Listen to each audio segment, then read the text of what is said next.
here, that is the discovery of monsoon by Hippalus gave a new direction to Indo-Roman trade during the Satvahana period. So Satavahana period के दौरान हमें यहाँ पर underline करना है Indo Roman trade को, और फिर यहाँ पर एक जो मेजर चीज़ है, जो इंडो रोमन ट्रेड तो एक बेस आपका यू कैन से एक सब्जेक्ट हो गया जिसके ऊपर आपने लिखना है, लेकिन उसमें भी एक स्पेसिफिसिटी है जहाँ पर आपने मॉनसून की इम्पॉर्टेंस को अंडरलाइन करना है. तो हिपालस नाम के एक पर्सन है who is believed to have gave the knowledge of monsoon winds, which actually changed the entire, you can say, the extent of Roman trade in those times. Now, यहाँ पर आंसर जब शुरू करेंगे तो सबसे पहले तो क्योंकि question about Indo Roman trade है, क्योंकि क्वेश्चन अबाउट हिपालस है, हिपालस का मॉनसून जो डिस्कवरी है वो चीज़, तो दोनों को यहाँ पर कंबाइन करके लिखो. कैसे कि हिपालस जो है ग्रीक नेविगेटर है, ठीक है, उनको क्रेडिट किया जाता है as for discovering the monsoon winds, और इसी के थ्रू रूट जो है across Arabian sea to India बहुत ज़्यादा आसान हो जाता है, ऐसा हम देखते हैं. और Pliny and author of the Periplus of Erythraean Sea, so Periplus of Erythraean Sea के जो राइटर हैं that is anonymous, and Pliny की जो बुक है that is Naturalis Historia. So these are the two text of those times, contemporary text, जिसके through हम लोग जानते हैं about the status of this Indo Roman trade. तो प्लिनी काफ़ी ज़्यादा, और ये पेरिप्लस की जो बुक है ये भी बहुत ज़्यादा यहाँ पर मेंशन कर रही है about the same. So it eased the Roman trade and save the time and effort. तो अभी यू नो ऑलरेडी राइट कि मॉनसून की विंड्स ने क्या यहाँ पर हेल्प किया. तो एक ही लाइन में आपने लिखना है वहाँ पे इंट्रोडक्शन में, जिससे कि क्लैरिटी आ जाए कि भाई क्या होने वाला है इधर बॉडी के अंदर. तो आपने क्लैरिटी क्या दे दिया कि it use to help in saving time and effort of the traders. अब कैसे वो होगा वो हम आगे बात करेंगे इन द बॉडी.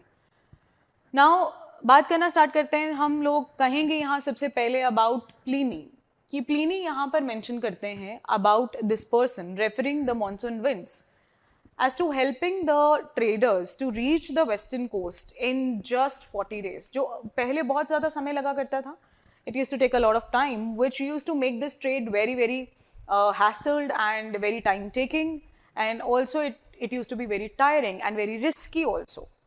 So इतना लंबा time you are exposing yourself to such dangers of sea, Arabian Sea के अंदर आप जा रहे हो, तो ऑफ कोर्स उस वक्त पे ये ज़रूरी रहेगा कि आप जल्दी पहुंच जाएं तो ज़्यादा बेटर है, राइट. और ऑब्वियसली वो जहाँ पर वो एक तरफ आपको जल्दी वहाँ पर पहुँचने में मदद करेगा, वहीं दूसरी ओर ये ट्रेड एक्टिविटी को और ज़्यादा बढ़ाएगा भी. तो दोनों बातों को यहाँ पर लिखा गया. सो ट्रेडर्स कहते हैं आप क्रॉस कर सकते थे इरिथ्रियन सी यानी अरेबियन सी को इन जस्ट 40 डेज. क्रॉस करना, रिक्रॉस करना, मतलब आना जाना बहुत ही ज़्यादा फ्रीक्वेंट हो चुका था, क्योंकि अब सिर्फ 40 दिन लगते थे केरला के पोर्ट मुजीरी पर पहुंचने के लिए. ग्रेट एक्सपेंशन होता है नेविगेशनल एक्टिविटी का इस वक्त पे, because you will be able to, again I am saying that the effort had been reduced, so people would now be more encouraged to do this trade, right. So that is why here you will observe that these people are now taking huge number of ships, मतलब 100 से ऊपर ships they are taking from the European side, from the Mediterranean to the Arabian Sea, to the coast of India, western coast of India.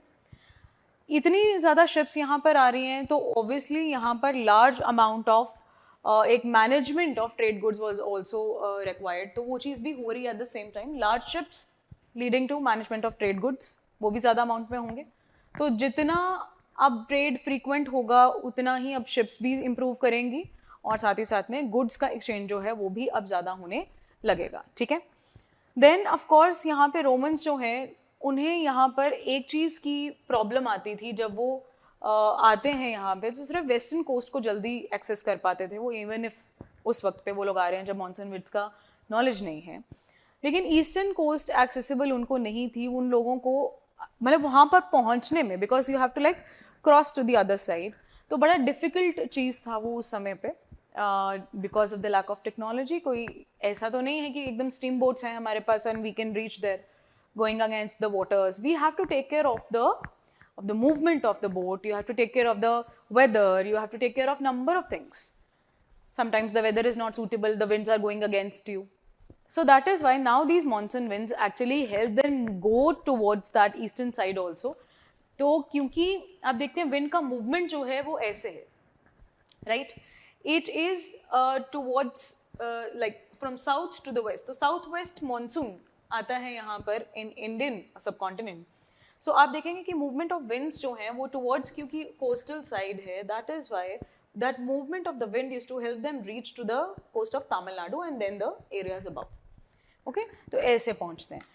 तो ये easy हो गया और इसी को हम देख सकते हैं in the form of Korkai, पुहार, Arikamedu. Sangam literature बहुत ज़्यादा बात कर रहा है इसके बारे में. Again now the shorter sea voyages and large amount of shipping resulted in immense economic prosperity. वही चीज़ कि अब आपका टाइम कम हो गया, आप आ जा सकते हो बहुत जल्दी से, तो ऑब्वियसली ट्रेड और भी ज़्यादा होगा, फास्ट होगा और इसी वजह से प्रॉस्पेरिटी भी ज़्यादा आएगी, वॉल्यूम ऑफ ट्रेड भी बढ़ेगा.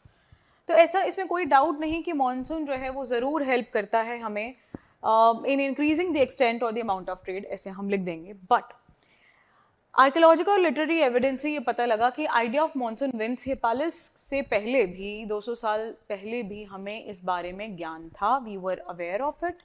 And Hippalis should not be credited as the one who has actually discovered monsoon winds. Okay, ठीक है. तो ये चीज़ जो है यहाँ पर हम अंडरलाइन करेंगे कि क्या हिपालिस का कंट्रीब्यूशन है यहाँ पे. हाँ, इसमें कोई डाउट नहीं है कि मॉनसून विंड्स की वजह से बहुत मदद मिल रही है, पर क्या हिपालिस के कंट्रीब्यूशन की वजह से था ये सब, या ये नॉलेज पहले भी थी. तो हम इसको भी यहाँ पर हाईलाइट कर रहे हैं.